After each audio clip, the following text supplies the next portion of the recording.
Merci beaucoup, Monsieur le Président de la CAD Congo.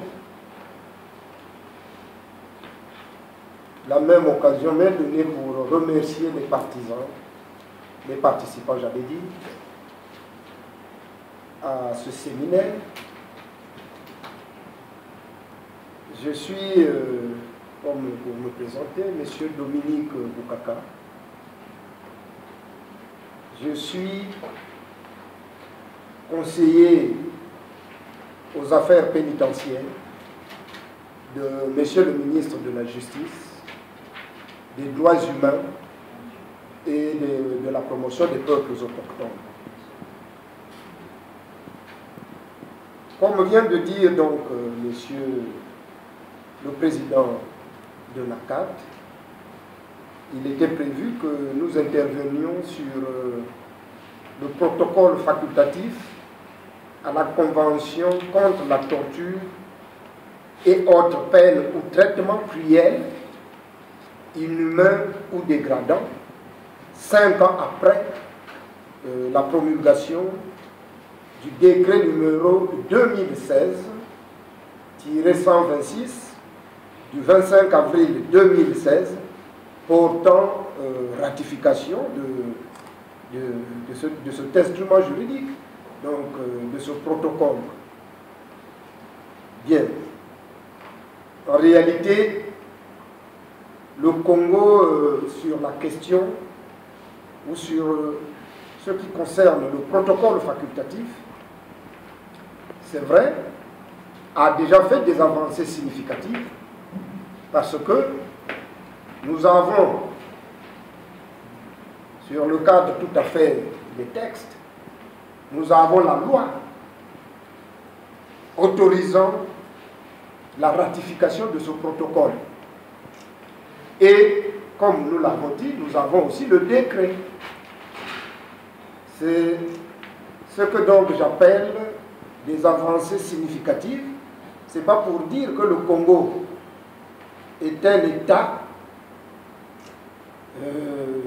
qui va cautionner la torture. Mais au contraire, le Congo est un État qui lutte contre la torture.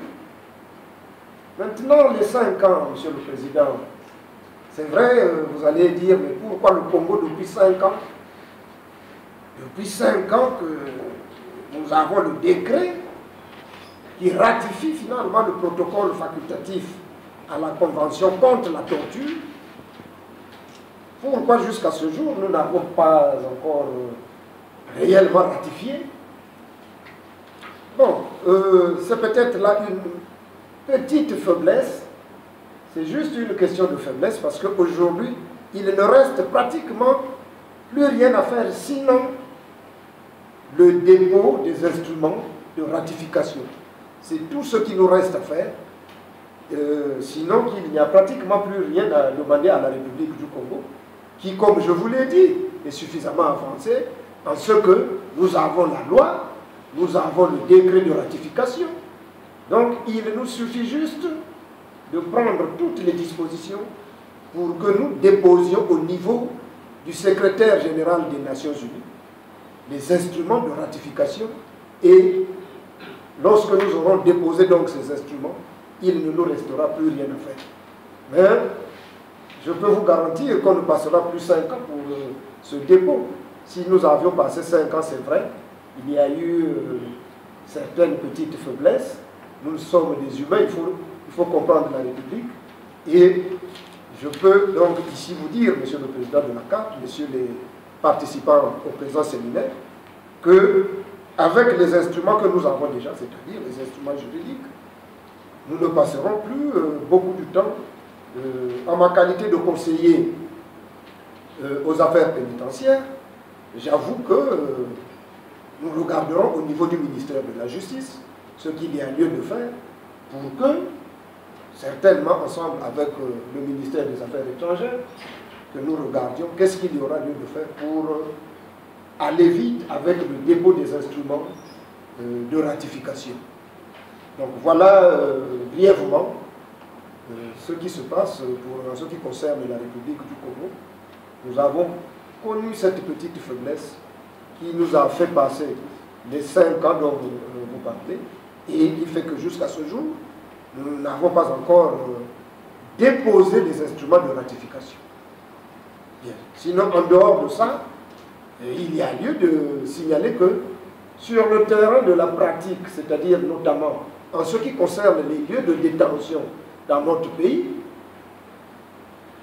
nos lieux de détention, notamment les maisons d'arrêt, et même les commissariats de police et de gendarmerie, sont ouverts aux organisations non gouvernementales, dont Monsieur le Président.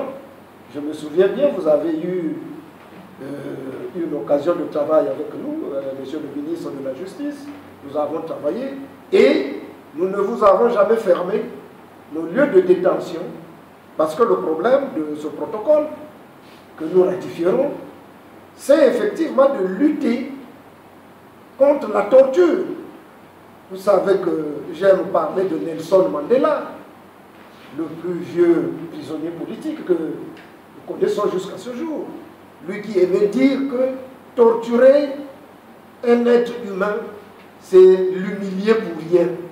C'est-à-dire qu'en réalité, vous savez que l'homme est un loup pour l'homme.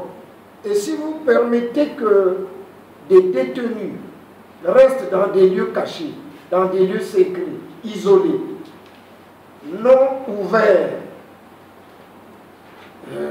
aux visites, c'est vraiment une difficulté, parce que dans ces lieux, il pourrait se passer des traitements dégradants, inhumains, cruels. Et c'est pour ça que, lorsque nous aurons, Monsieur le Président, ratifié, c'est-à-dire déposer les instruments de ratification du protocole facultatif à la Convention contre la torture et les autres peines ou traitements cruels, inhumains ou dégradants, il sera question de mettre en place les mécanismes nationaux de prévention, qu'on aime bien appeler les MNP, comme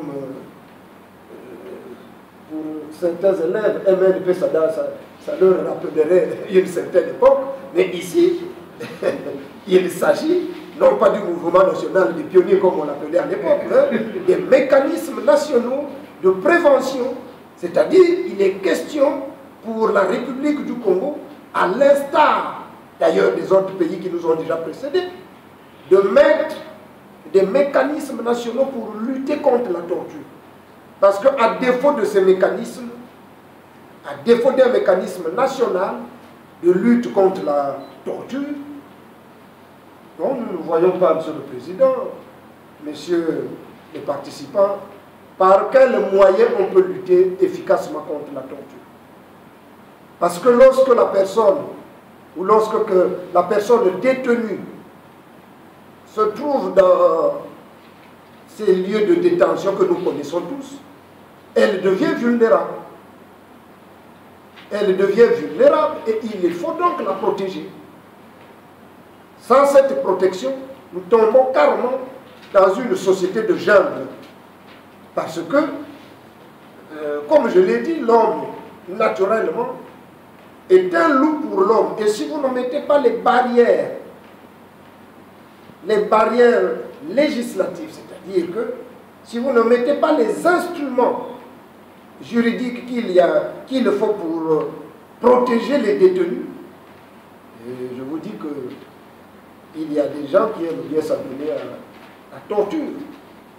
Parce que moi-même, je me souviens, j'étais procureur de la République, je ne parle pas de la localité, mais parfois, j'ai eu l'occasion de constater que dans les commissariats de police, dans les commissariats disons de gendarmerie, ou je ne sais pas,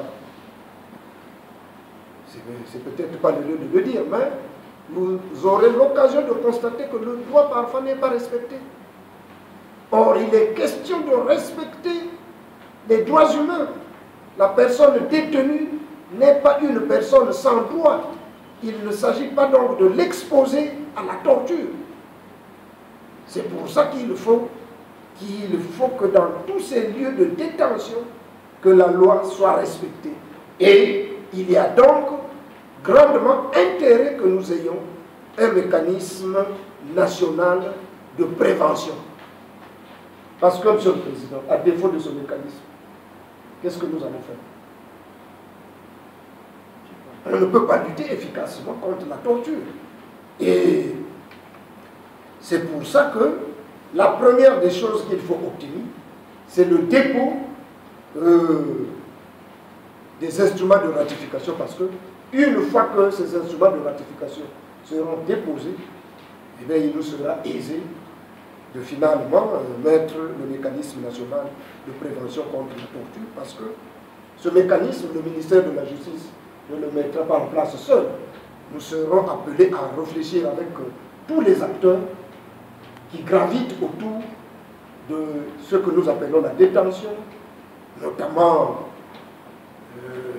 les services que nous connaissons, les services de police, les services de gendarmerie, les organisations non gouvernementales, comme la carte d'ailleurs, qui a l'habitude de travailler avec nous, et en ce moment